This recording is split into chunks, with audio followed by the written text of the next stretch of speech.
Hello everybody in YouTube land and welcome!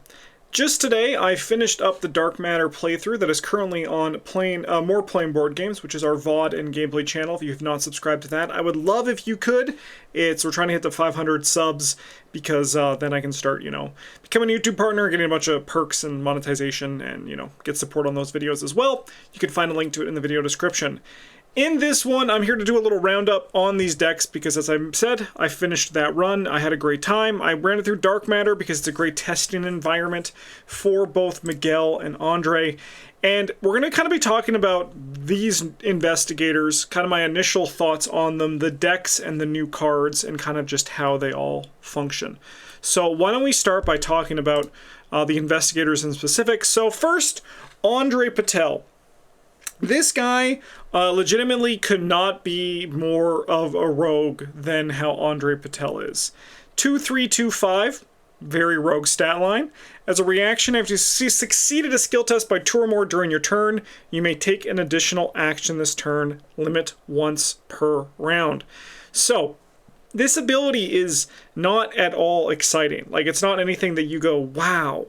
This is like such a cool little quirk that I'm able to really take advantage of in a way that is very unique and interesting.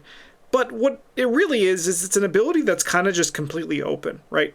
It lets you do whatever you want to do with it. You can just kind of get whatever job you want to do with your deck, and it just basically helps facilitate more to that. The only question it asks is, can you succeed by 2 or more, which realistically in the rogue class, whether it be in Legacy or Current or even just Chapter 2, is a very easy thing to say yes to. So it kind of really just like helps all of the stuff happen that you want to be building the deck around. His signatures, I think, like his ability, are kind of just a little bit lackluster, and they're kind of just trying to tell you that you can do anything with Andre Patel, right?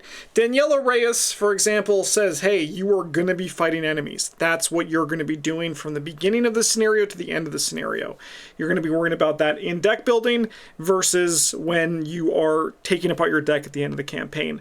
But Andre Patel is kind of just like, you can be who you want to be. You can be in whatever role that you want Andre to be in. So we have like the attacker evasion, we have the skill test on the scenario card, and we have the investigation or parlay, right? So not exactly like super flashy, but again, they're here and they get the job done. Andre's signature weakness is Weight of the World. When you fail a skill test while Weight of the World is in play, take 1 horror and shuffle it back into your deck. It lives in a very similar place to what Lucius Galloway is, where it's like you're going to be taking horror and it's going to be recurring itself. Andre does have 8 horror, and while this thing did poke me for a few like horror throughout the campaign and ate some draws, the reality is when I got fully set up and I had everything, like all the pieces that I wanted in play, I kind of just stopped failing tests, which really took the teeth out of Weight of the World. And I know there's a lot of like jokes about how like Marcus Sangstack is bad, but this is now the second Andre Patel deck that I've brought to either a campaign or a gameplay session, and I just like stopped failing tests because Well Connected is just an incredibly powerful card. Like, it kind of just like, if you don't know what Well Connected is, let me just show you. This kind of just like gets the job done and like really just exactly gets that fantasy of Andre Patel where you just don't fail tests when you want to do this. And the crazy thing is, my first Andre deck that I built was actually only built with Chapter 2 cards, and I still just like stopped failing because this is in, we can see here, this is the Andre Patel deck. Well Connected is just here.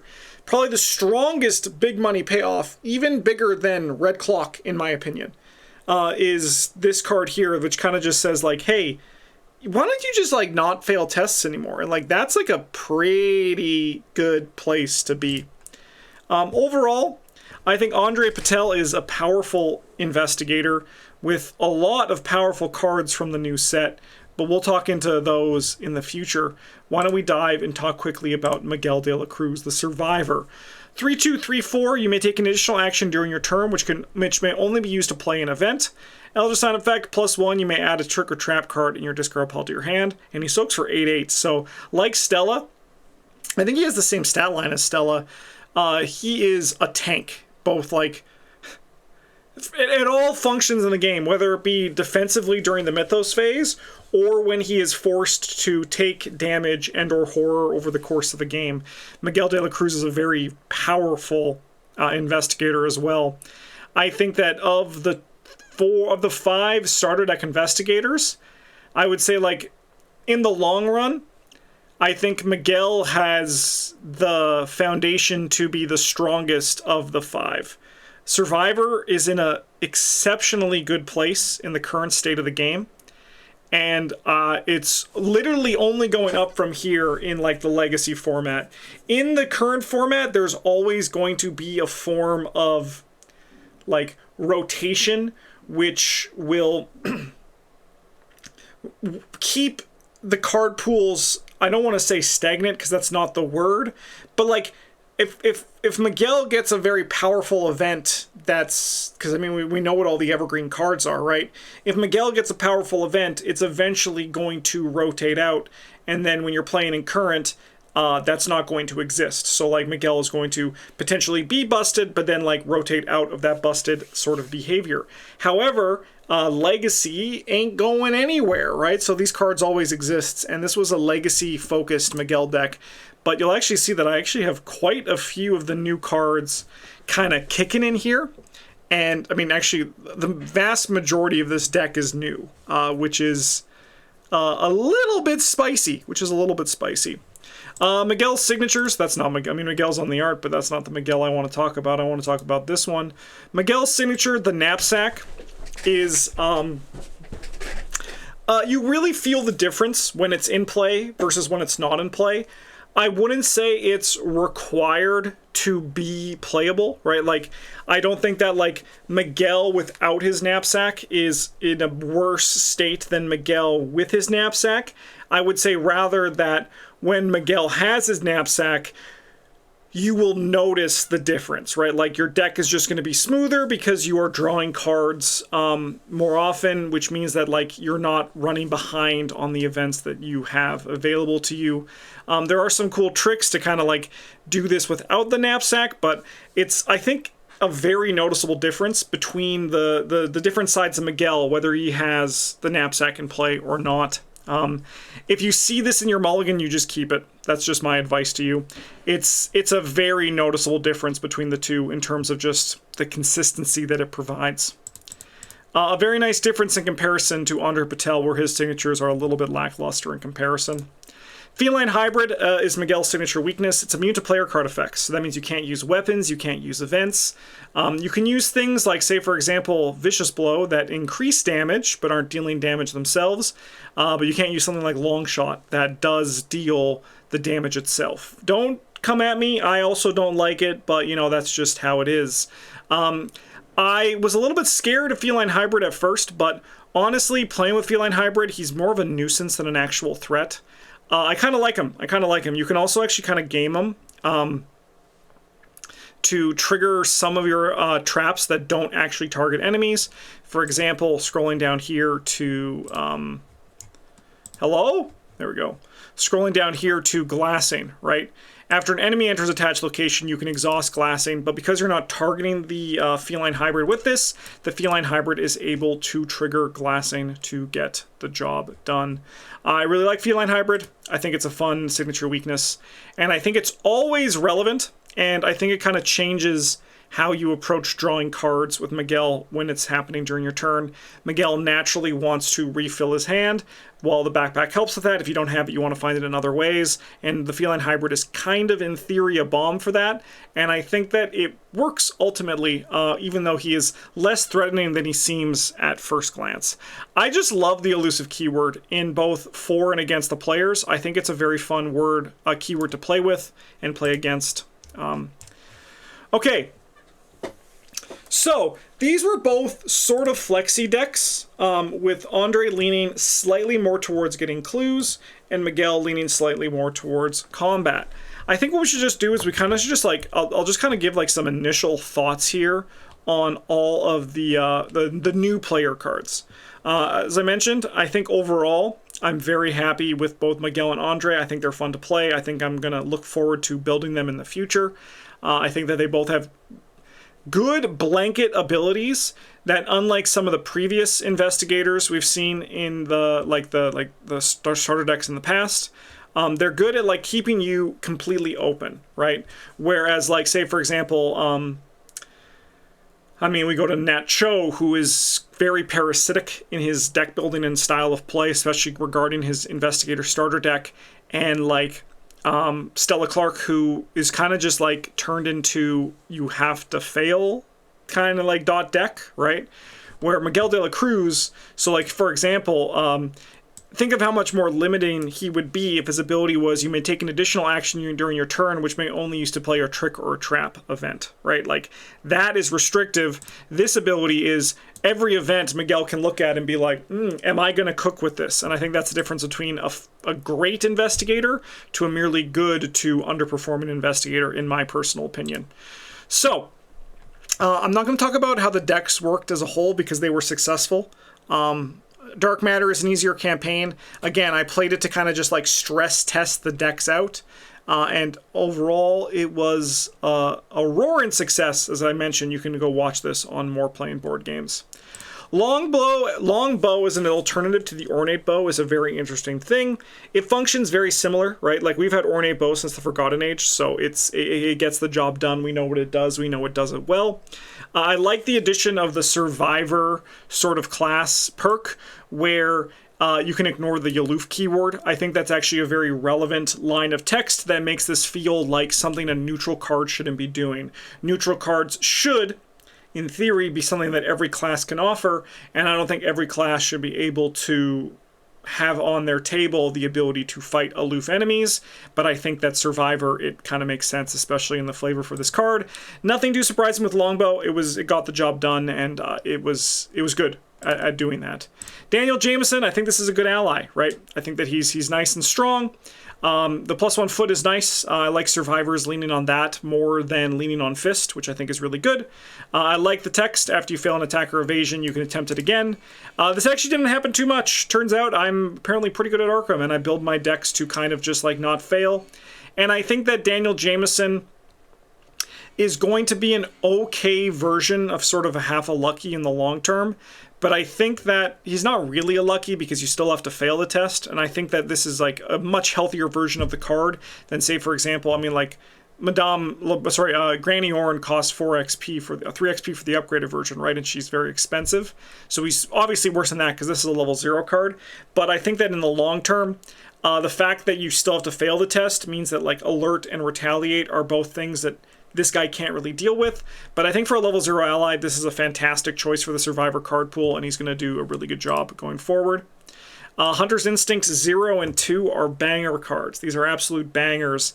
Anything that lets you recur things is something that you should pay attention to and notice. The level 0 getting only level 0 cards, and the level 2 getting up to level 2 cards is a very nice and healthy sort of like adjustment between the two cards. I was mostly grabbing Guerrilla Tactics, Glassings, and like that sort of thing. Like, I got like the eCash 2 as well. This was kind of like the target for the whole thing.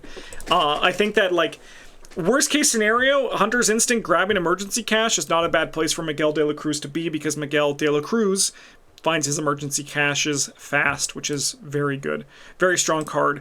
Loner is probably the strongest card, I think, in terms of how it's warped the game in a way that when I first read this card, I was like, Pathfinder is good. This is kind of just like a Pathfinder with a different restriction. And it's it's a 2 cost, 0 level card. I was like, this is going to be good. I kind of overlooked the fact of how much the Survivor class actually really relies on having the restriction of crunched movement. Like, we look at like track shoes. This was one of the cards that survivors used to kind of crunch their movement, and it was always kind of just blanket playable in the survivor class. Compare track shoes to loner. This is actually like, this is giving the survivors some action compression that I personally think now might have been a mistake to give them. They were already really efficient, but this just upped their efficiency. There was a turn where I used loner to move a location and then used track shoes to move another location, and I did not spend a single action in my turn and closed out 2 locations.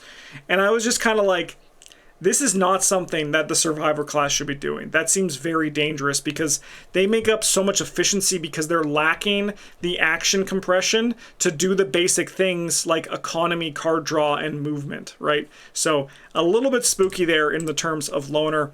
I think my favorite use case for loner was to play trapping on a location, leave that location, grab an enemy, exhaust loner to move back into the location with the glassing, assuming it's empty, which is not always the case, but is usually the case that you'll get some movement out of loner, and then triggering the glassing and getting 2 clues, which is very powerful, and then like nuking it with the longbow. That was a very common gameplay loop that I did, and it felt very good each time I did it.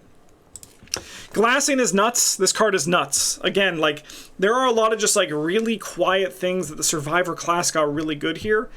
This allowing you to also use your foot, I think, is a little bit overlooked for just how versatile this card can be.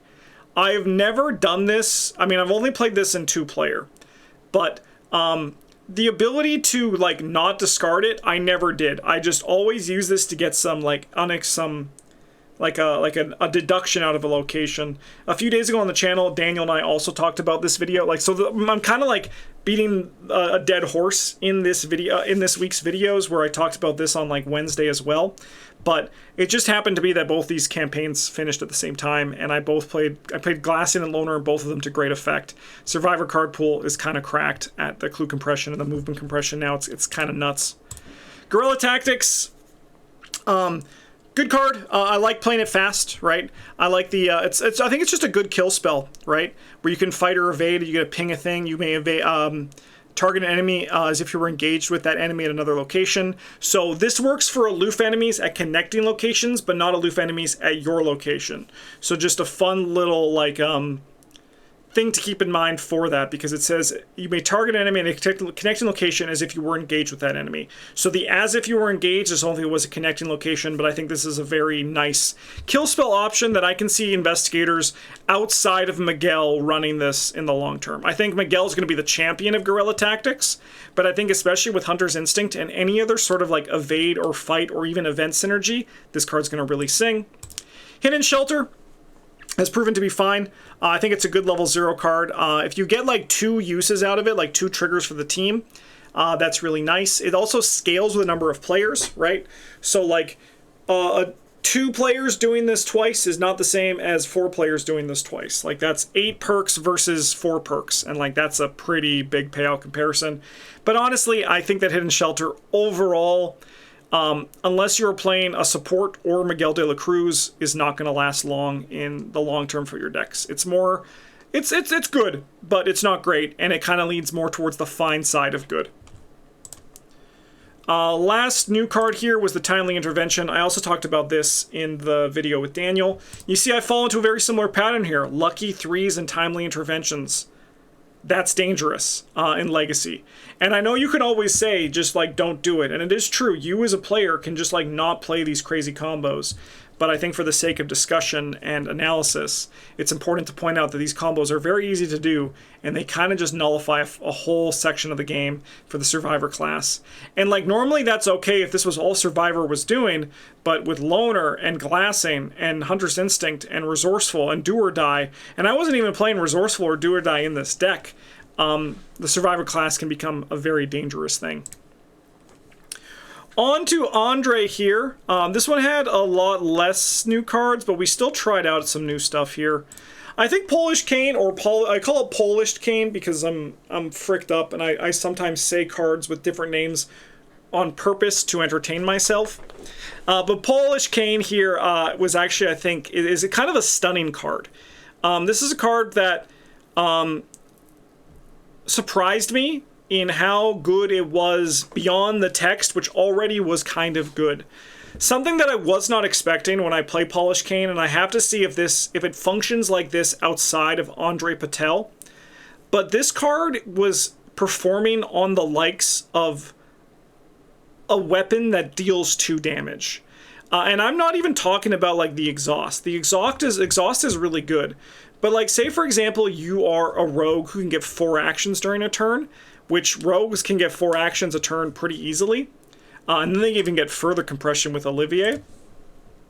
Polished Cane is actually just like, it performed as well as a regular weapon, which I was not expecting it to, but this card is actually kind of gas. I think that it's a quiet sleeper to really be overperforming, and I have my eyes on it for further play to see how it functions with other investigators.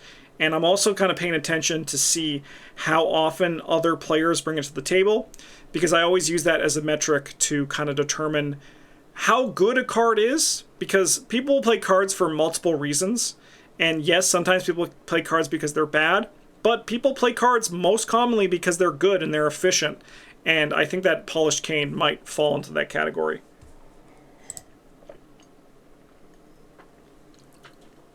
Speaking of cards that are good and efficient, Lucky Cigarette Case 3, but I meant to click on Olivier Bishop.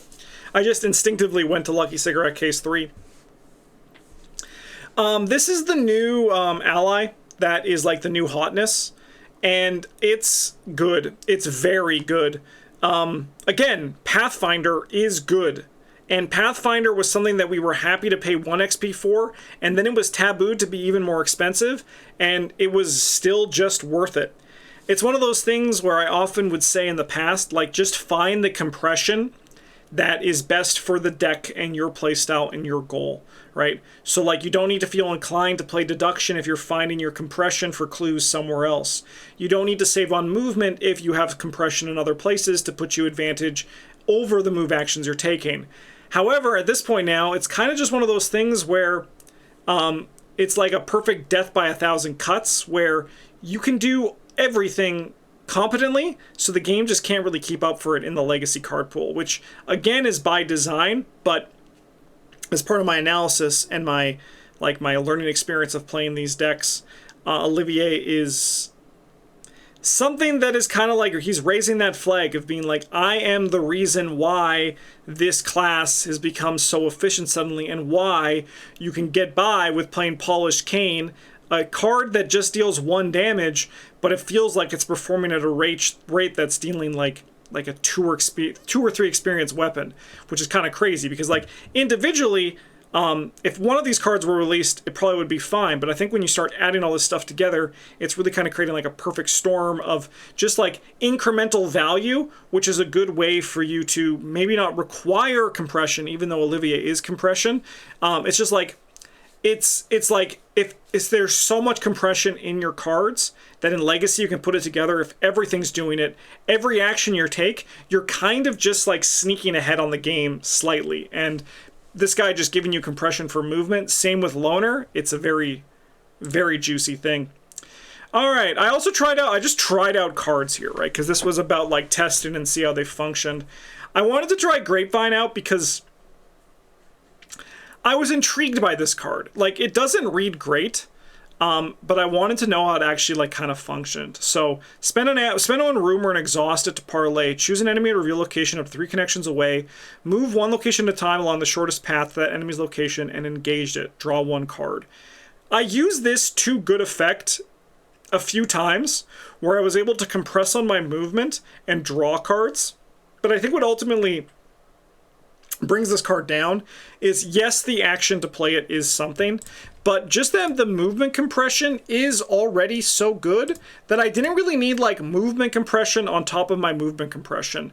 One thing I did enjoy about the Grapevine was that it actually was really good for aloof enemies. So like if I'm going into a campaign that I know there's going to be a lot of whippoorwills or aloof enemies that I need to spend actions to engage, I'd consider running a Grapevine maybe just as a one-of, because if I'm able to even just draw a card and engage a whippoorwill, then hit it with my cane, I'm considering that like a win in terms of my compression. And again, this is just another example about how everything sort of adds up. And if I'm able to like move into a location with a whippoorwill, engage it, draw one card, then kill it with a cane, like that's just some insane value, right? Like there's a lot of different things that, again, all of these cards just slowly add up in Legacy. And it's like in current and smaller card pools and like limited, which I imagine Travis, Bryn, and I are going to play quite a bit more of in the future, it's harder to find this value out of every single card that you have. But it's like these cards will perform differently there, because I do think that this card is actually like legit. I think all the text on this card is good and the compression is there. It's just a matter of can it compete with other forms of similar movement compression.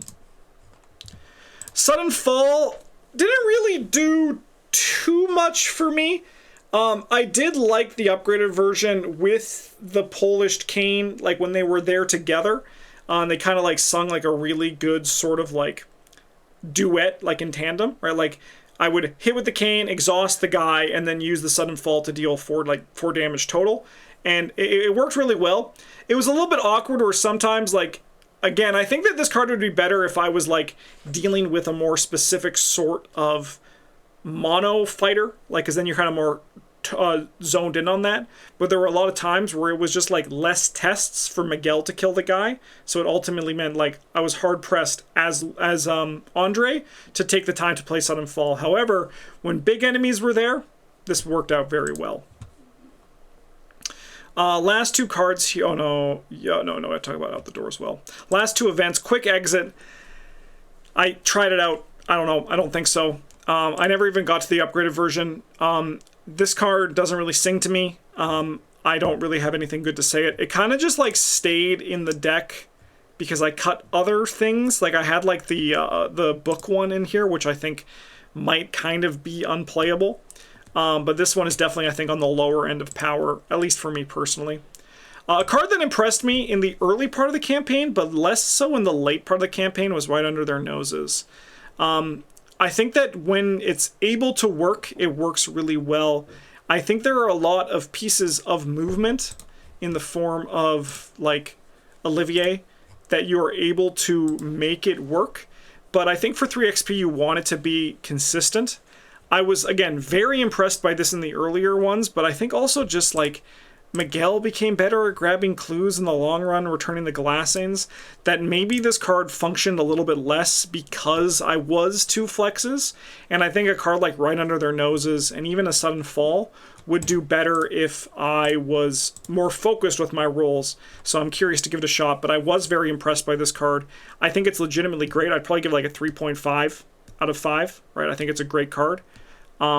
But I was curious to know, why I felt like it lost its value later in the campaign compared to the earlier part. So, I mean, like, there were still enemies, there were still clues, I was still evading, like, maybe my clue gain was just getting better, I'm not too sure.